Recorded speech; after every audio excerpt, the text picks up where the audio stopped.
Okay, class 10. This is the lesson that first lesson itself, reaction and equation में आप पढ़ रहे हैं. इक्वेशन और रिएक्शन में ये जो टॉपिक आप जो आप पढ़ने जा रहे हैं वो है टाइप्स ऑफ केमिकल रिएक्शन. ठीक है, केमिकल रिएक्शन कितने प्रकार के होते हैं. ठीक है, तो केमिकल रिएक्शन अगर जो टोटल देखा जाए तो 5 टाइप्स है. कितने टाइप्स के? 5 टाइप्स. नंबर 1 कॉम्बिनेशन रिएक्शन, दूसरा है डिकम्पोजिशन रिएक्शन, तीसरा होता है डिस्प्लेसमेंट रिएक्शन और फोर्थ होता है डबल डिस्प्लेसमेंट रिएक्शन. ठीक है, और फिफ्थ होता है ऑक्सीडेशन एंड रिडक्शन रिएक्शन. ठीक है, अब आप इन पांचों को समझ लीजिए. ठीक है, पहले में कॉम्बिनेशन रिएक्शन में क्या होता है, ये कंबाइन करते हैं दो मॉलिक्यूल्स या दो एलिमेंट्स मिलकर के तीसरा एलिमेंट बनाते हैं, तो इसको हम कहते हैं ये कंबाइन हो रहे हैं. ठीक है, इसलिए इसको कहते हैं कॉम्बिनेशन रिएक्शन. ठीक है, जैसे हाइड्रोजन है और ऑक्सीजन मिलकर के वाटर बन गया और हीट इसमें रिलीज होती है. याद रखिएगा, जो कॉम्बिनेशन रिएक्शन होते हैं वो एक्सोथर्मिक होते हैं, इनको एक्सोथर्मिक रिएक्शन भी कहते हैं. ठीक, क्योंकि इसमें हीट रिलीज होती है. और उसके बाद होता है डिकम्पोजिशन रिएक्शन. डिकम्पोज करने के लिए, डिकम्पोज मतलब जो है कॉम्प्लेक्स एलिमेंट को सिंपलर एलिमेंट में या सिंपल को सिंपलर में चेंज कर दिया जाए, चेंज हो जाए, तो उसको हम कहते हैं डिकम्पोजिशन रिएक्शन. ये एक्सोथर्मिक होते हैं, इनके लिए हीट की जरूरत पड़ती है. ठीक है, बिना हीट के नहीं. जैसे H2O है, वाटर को डिकम्पोज करना होगा हाइड्रोजन ऑक्सीजन में, तो इसके लिए भी हीट चाहिए. ठीक है, और फेरस सल्फेट है, फेरस सल्फेट को फेरस ऑक्साइड. ठीक है, इसको कहते हैं डाई ऑक्साइड, ये सॉलिड होता है.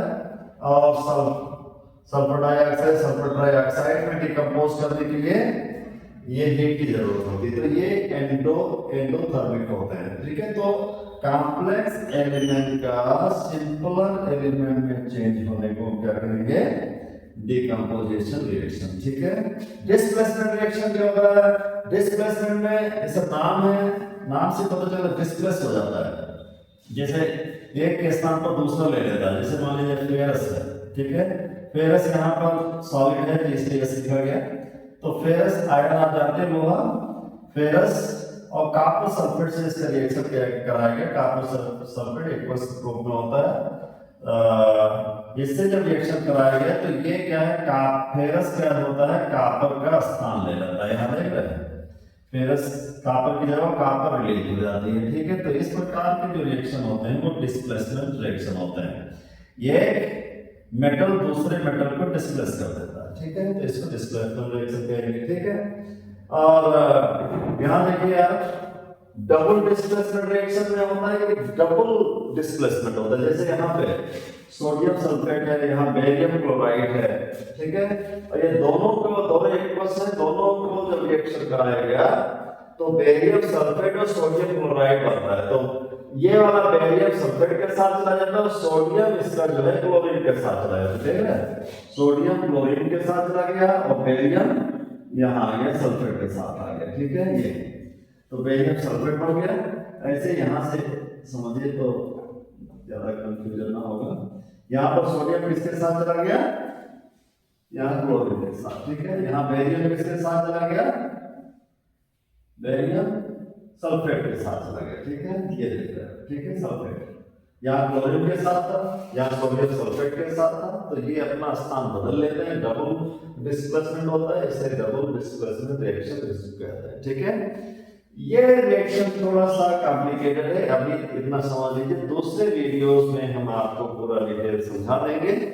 ये ऑक्सीडेशन और रिडक्शन रिएक्शन होते हैं. ठीक है, ऑक्सीडेशन में क्या है, सिंपल अगर देखो तो जैसे CO कॉपर ऑक्साइड है. ठीक है, कॉपर ऑक्साइड को हाइड्रोजन से जब रिएक्शन किया गया तो कॉपर और वाटर होता है. ठीक है, तो यहाँ पर देखिए क्या हो रहा है, कॉपर में ऑक्सीजन है यहाँ पे, तो ऑक्सीजन क्या हो गया, रिड्यूस हो गया. इसको कहते हैं रिडक्शन, इसका रिडक्शन हो गया.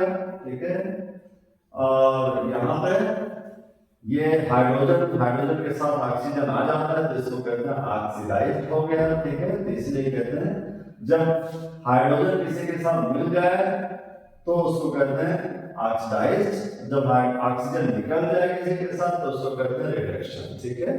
और भी एक चीज है जो यहाँ पर ऑक्सीडेशन में आपको समझना, जो अगले वीडियो में आपको पूरा समझा देंगे। Loss of electron and increase of oxidation, है ना, ऑक्सीजन की संख्या बढ़ेगी और इलेक्ट्रॉन की संख्या घटेगी, उस आधार पर भी इसको हम ऑक्सीडेशन करेंगे। जिसमें इलेक्ट्रॉनों की संख्या कैसे घटती कैसे बढ़ती वो हम नेक्स्ट वीडियो में आपको बताएंगे, ठीक है। लेकिन इतना समझिएगा, ऑक्सीडेशन में क्या होता है, इलेक्ट्रॉन लॉस होते हैं और ऑक्सीजन इंक्रीज होता है, ठीक है।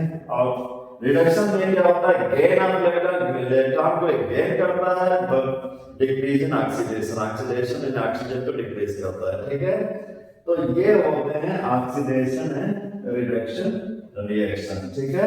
Thank you. और ये आपको ना समझ में आया होगा तो आप हमें कमेंट लिख दीजिएगा और मैं कोशिश करूंगा इसको और बेहतर बनाने के लिए।